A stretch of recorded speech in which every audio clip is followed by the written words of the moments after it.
Ensemble, ce soir, nous allons tourner dans la parole de Dieu pour découvrir la quatrième révélation qui est associée avec le thème de l'année 2024. Et le thème de cette année que le Saint-Esprit avait placé sur mon cœur afin que je puisse le partager avec l'Église. Vous savez, lorsque le Saint-Esprit place quelque chose sur mon cœur, c'est pour le partager avec l'Église, mais vous devez l'utiliser pour toute l'année. Amen. Alléluia. C'est très important. Toutes les révélations que nous découvrons ensemble dans la parole de Dieu, c'est pour vous. C'est pour que vous puissiez remporter les combats et puis voir la main de Dieu agir dans votre situation, dans votre vie. Et le thème de la série était maintenant, Dieu avait dit à Moïse, va, je serai avec toi.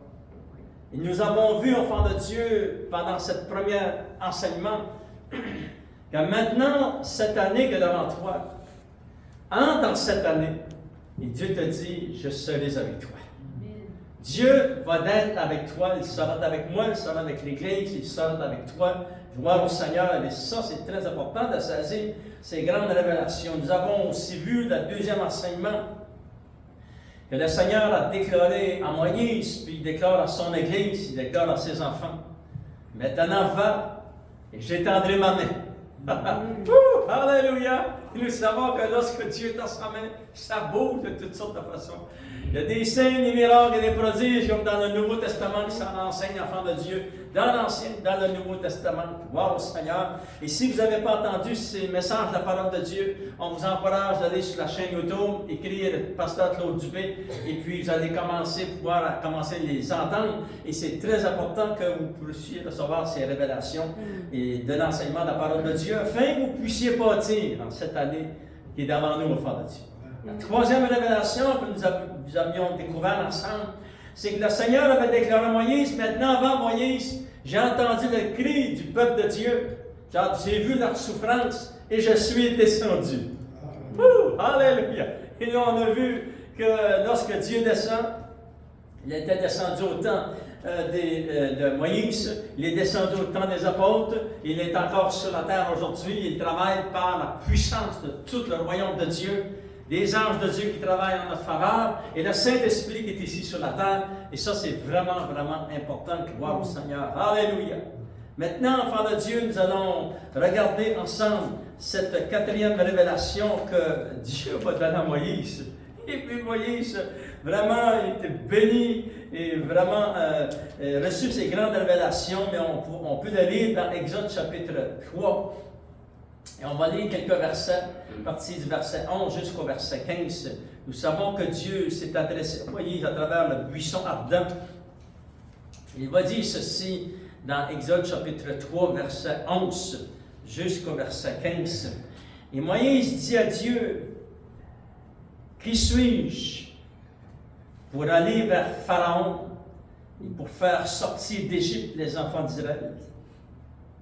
Et Dieu dit, je serai avec toi. Et ceci sera pour toi le signe que c'est moi qui t'envoie. Quand tu auras fait sortir d'Égypte le peuple, vous servirez Dieu sur cette montagne.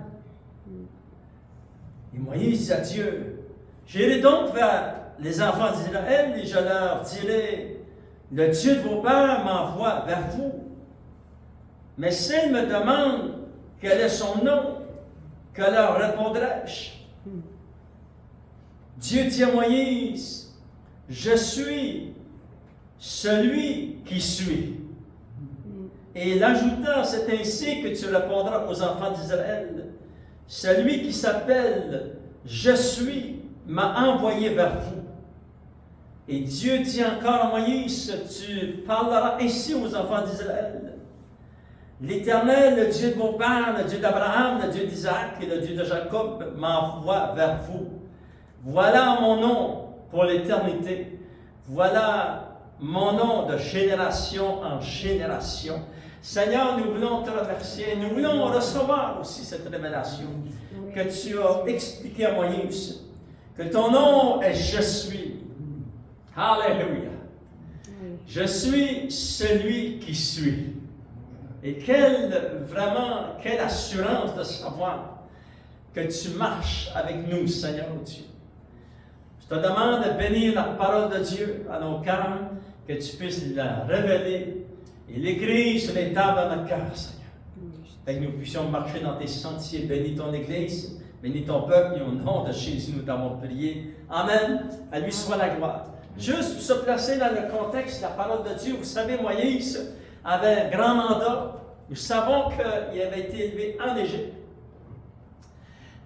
dans les palais du roi Pharaon. Il connaissait ce pays, et pas loin dans le pays de l'Égypte, il y avait à Gozan le peuple d'Israël. Il y avait des milliers, des milliers et des milliers et des millions de personnes dans ce peuple qui étaient aussi en Égypte, mais dans un territoire qui s'appelait Gozan. Et ça dit dans la parole de Dieu qu'à 40 ans, Moïse il s'est sauvé de ce pays-là. Il est parti, il a traversé le désert, 3 jours de marche. Et lorsqu'il est arrivé après ce désert, c'est là qu'il va rencontrer sa femme, et puis c'est là qu'il va bâtir sa famille, et il va travailler pour son beau-père qui s'appelle Jéthro. Et à 80 ans, il prend soin encore des brebis, c'est beaucoup 80 ans. Il va avoir des cheveux blancs, je ne sais pas. Mais il n'est jamais trop jeune, et jamais trop tard pour rencontrer Dieu. Ce qui est important, c'est que tu te rencontres. Lui, il l'a rencontré à 80 ans. Et lorsqu'il faisait paître les brebis de son beau-père, ça dit dans la parole de Dieu qu'il s'est aperçu qu'il y avait un buisson qui était en feu. Et ce buisson ne se consumait point. Il savait qu'il y avait quelque chose à quelque part dans ce buisson, un miracle. Et il a voulu détourner le buisson pour voir qu'est-ce qui se passait. Et nous savons que Dieu s'est adressé à lui, alléluia, et que Dieu va lui dire, Moïse, Moïse. Et Moïse va dire, me voici. Et l'Éternel vit qu'il se détournait pour voir, et Dieu l'appela du milieu du buisson, et il dit, Moïse, Moïse. Et il répondit, me voici. Et Dieu dit, n'approche pas d'ici. Ôte tes souliers de tes pieds, car le lieu sur lequel tu te tiens est une terre sainte. Il ajouta, je suis le Dieu de ton père. Parce que Moïse, son père, connaissait Dieu. Sa famille connaissait Dieu. Mais la descendance de Moïse, qui était Abraham, Isaac et Jacob, il dit, je suis le Dieu d'Abraham. Je suis le Dieu d'Isaac et je suis le Dieu de Jacob. Alléluia. Et là, l'Éternel va l'appeler. Et ça dit que Moïse se cacha le visage, car là, il avait compris que c'était Dieu qui lui parlait. Et Dieu va lui adresser une vocation, et c'est vraiment une grande vocation pour Moïse. Sa vocation, son appel était d'aller chercher le peuple d'Israël, le sortir du pays d'Égypte. Mais si on se place dans les souliers de Moïse, Moïse connaissait le pays d'Égypte. Il savait qu'ils sont armés, qu'il y avait une armée dans ce pays. Il savait que le roi Pharaon se prenait pour un dieu. Et puis il y avait beaucoup de faux dieux dans ce pays, etc. Fait qu'il savait que c'était un pays qui était très riche, un pays d'abondance, mais un pays qui était loin de Dieu. Comment que je ferais pour faire sortir autant de monde de ce pays? Avec juste une verge qui avait dans sa main. Et là, c'est pour ça qu'il demande à Dieu, comme ça, Seigneur, je vais aller vers le peuple, et je vais dire, le Dieu que vous connaissez s'est adressé à moi, et il m'a dit, fais sortir mon peuple du pays de l'Égypte. Et vous savez que l'Égypte représente le monde. C'est très important pour l'Église d'aujourd'hui de comprendre qu'un jour, nous étions dans le monde qui ne sait pas Dieu. Et Dieu est venu frapper à la porte de notre cœur. Et Dieu veut nous sortir du monde. Alléluia! Moi, cette expérience, que lorsque Dieu m'a sorti du monde, j'avais 20 ans. À 20 ans, le Seigneur m'a sorti du monde. Mais j'ai dit oui au Seigneur.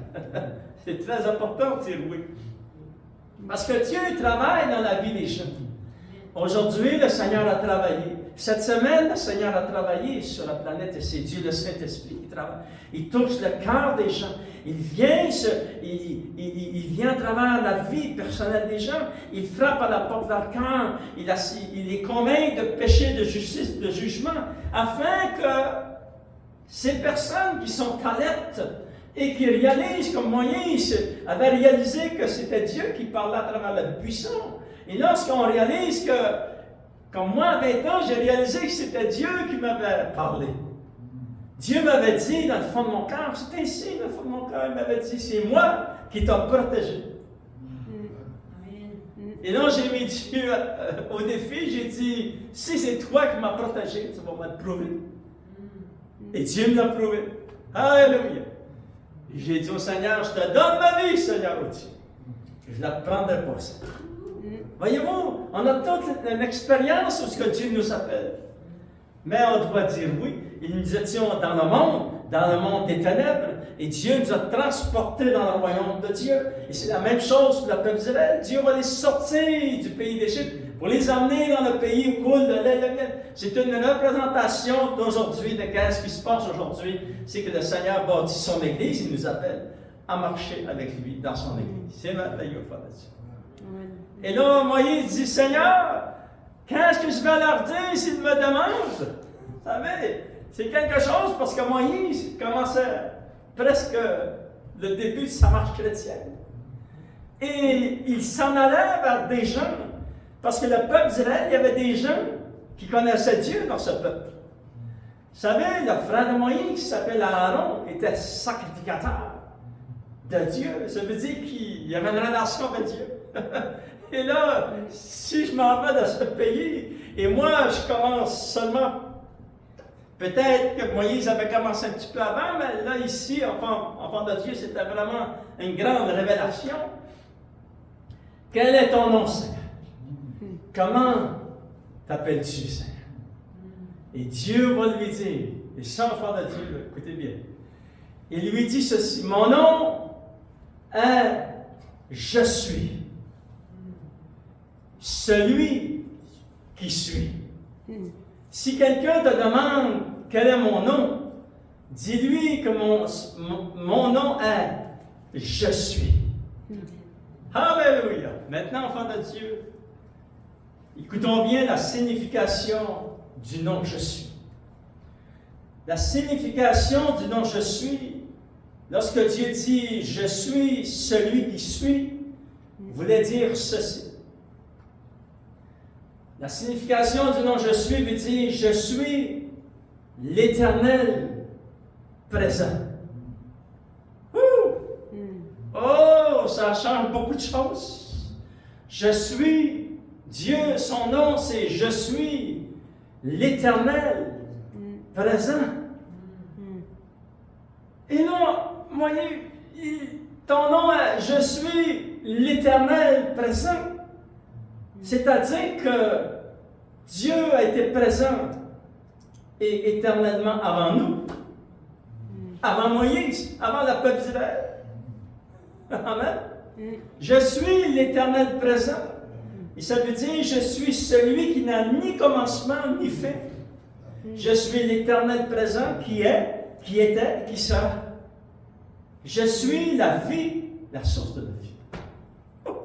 Wow! Et le peuple d'Israël savait, parce que c'est une prière qu'ils font encore aujourd'hui, en Israël.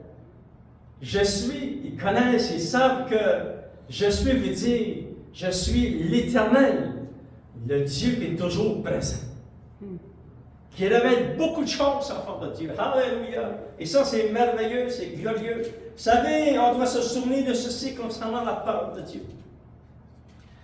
La Bible n'essaie pas de prouver que Dieu existe. Non. La Bible a été écrite avec la pensée et l'idée que Dieu existe. Amen. Oui. Dieu existe et la Bible a commencé. Voyez-vous? C'est merveilleux. Fait que Dieu, le Dieu créateur, est tout-puissant. Il est l'Éternel présent. Il est dit dans la parole, et ça, enfant de Dieu, ça a amené beaucoup de réactions lorsque Dieu a dit « Je suis l'Éternel », je suis celui qui suis, c'est-à-dire je suis l'Éternel présent. Cela a amené des réactions à 3 niveaux. Ceux qui ne croyaient pas en Dieu, comme aujourd'hui, il y a des gens aussi qui ne croient pas en Dieu. Si tu leur parles de Dieu, c'est une folie pour eux. Mais Dieu n'est pas une folie. Pour les chrétiens, c'est la puissance de Dieu. Alléluia. Pour tous les royaumes des ténèbres, eux se coupent et ils fuient devant la face de Dieu. Parce qu'ils savent que l'Éternel Dieu est l'Éternel présent. Que c'est lui qui était là au début. D'éternité en éternité, il est Dieu au fond de Dieu. Regardez ces versets merveilleux, c'est dans le psaume 90, et je vais vous les lire, c'est tellement bon au fond de Dieu. Ça décrit la signification. Gardez toujours votre doigt dans Exode chapitre 3. Mais je vais vous lire en fond de Dieu le psaume 90, verset 1 jusqu'au verset 2. Il est dit, prière de Moïse, homme de Dieu. Et regardez sa prière. Il dit, Seigneur, tu as été pour nous un refuge. Qui avait été chercher le peuple d'Israël en Égypte? Moïse. Il prie cette prière et dit, Seigneur, tu as été pour nous un refuge de génération en génération, avant que les montagnes fussent liées et que tu eusses créé la terre et le monde. D'éternité en éternité, tu es Dieu. Alléluia. Moïse avait compris la signification du nom je suis. Regardez dans le psaume 93, il est dit ceci, verset 1, 2 et verset 5. Il est dit, l'Éternel règne, il est revêtu de majesté. L'Éternel est revêtu, est saint de force. Avec le monde, aussi le monde est ferme et ne chancelle pas. Ton trône est établi dès les temps anciens. Tu existes de toute éternité, Seigneur. Verset 5, il dit, tes témoignages sont entièrement véritables. Tout ce que Dieu dit, ces témoignages sont la vérité. Tes témoignages sont entièrement véritables. La sainteté convient à ta maison. Ô Éternel, pour toute la durée des temps. Dieu est éternel. C'est pour ça qu'il dit à Moïse, je suis celui qui suis. Il est l'Éternel présent. Il est aujourd'hui. Il était avant qu'il a créé l'homme et la femme. Il était avant qu'il a créé la terre et les cieux. Et les cieux des cieux. Il était avant qu'il a créé toute la catégorie des anges. Parce que les anges ont été créés avant la terre et les cieux. Et après cela, ont été créés les hommes, la catégorie de toute la création des hommes et des femmes. Alléluia. Dieu était avant tout cela. Il est l'Éternel Dieu. Alléluia. Dieu est puissant, Frère Dieu. Regardons ce que Jésus va déclarer dans le Nouveau Testament. Est-ce que Jésus est Dieu? Regardons, s'il vous plaît, ensemble dans Jean chapitre 8. Alléluia. On va lire quelques versets. Gloire au Seigneur et tout ce qu'il va déclarer ici, enfant de Dieu, est très puissant. Alléluia. Premièrement, nous voyons que le résultat que Dieu s'appelle « Je suis celui qui suis ». La parole de Dieu nous décrit que Dieu est éternel. Deuxième résultat, le nom de Dieu nous révèle que Jésus est l'égal au Père. Et qu'aujourd'hui, il est vivant pour l'éternité. Il était de toute éternité avec le Père. Regardez ce qu'il va déclarer dans Jean chapitre 8, enfant de Dieu. Il dit ceci dans Jean chapitre 8. Il parle avec les religieux de son époque. Il va leur faire des grandes déclarations, mais nous savons que ces gens ne croyaient pas au Seigneur Jésus. Et il dit au verset, Jean chapitre 8, verset 48, les Juifs lui répondirent, n'avons-nous pas raison de dire que tu es un Samaritain et que tu as un démon? Waouh! C'est grave de dire ça par rapport au Jésus. Mais Jésus, qui était rempli de compassion, va essayer de leur parler. Jésus répliqua, je n'ai point de démon, mais j'honore mon Père. Et vous m'outragez. Je ne cherche point ma gloire. Il en a un qui la cherche et qui juge. En vérité, je vous le dis, si quelqu'un garde ma parole, il ne verra jamais la mort. Et là, au fond de Dieu, ça va les frapper. Et regardez la réaction de ces gens. Maintenant, puis dire les Juifs, nous connaissons que tu as un démon. Abraham est mort, les prophètes aussi, et tu dis, si quelqu'un garde ma parole, il ne verra jamais la mort. Es-tu plus grand que notre père Abraham, qui est mort? Les prophètes aussi sont morts, qui prétends-tu être?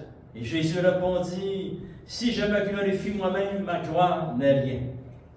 C'est mon Père qui me glorifie. Lui que vous dites être votre Dieu, et que vous ne connaissez pas. Pour moi, je le connais. Et si je disais que je ne le connaissais pas, je serais semblable à vous, un menteur. Mais je le connais et je garde sa parole. Abraham, votre père, parce que ces gens disaient qu'ils étaient descendants d'Abraham, Jésus va leur expliquer, il dit, Abraham, votre père, a tressaillé de joie de ce qu'il verra mon jour. Il l'a vu, il s'est réjoui. Et les Juifs lui disent, tu n'as pas encore 50 ans et tu as vu Abraham. Et Jésus leur dit, en vérité, je vous le dis, avant qu'Abraham fût, je suis. Et là, ça dit, ils sont tellement fâchés, Frère de Dieu. Là-dessus, il prit des pierres pour les jeter contre Jésus. Mais Jésus se cacha et il sortit du temple. Voyez-vous, Jésus a dit, avant qu'Abraham fût, je suis.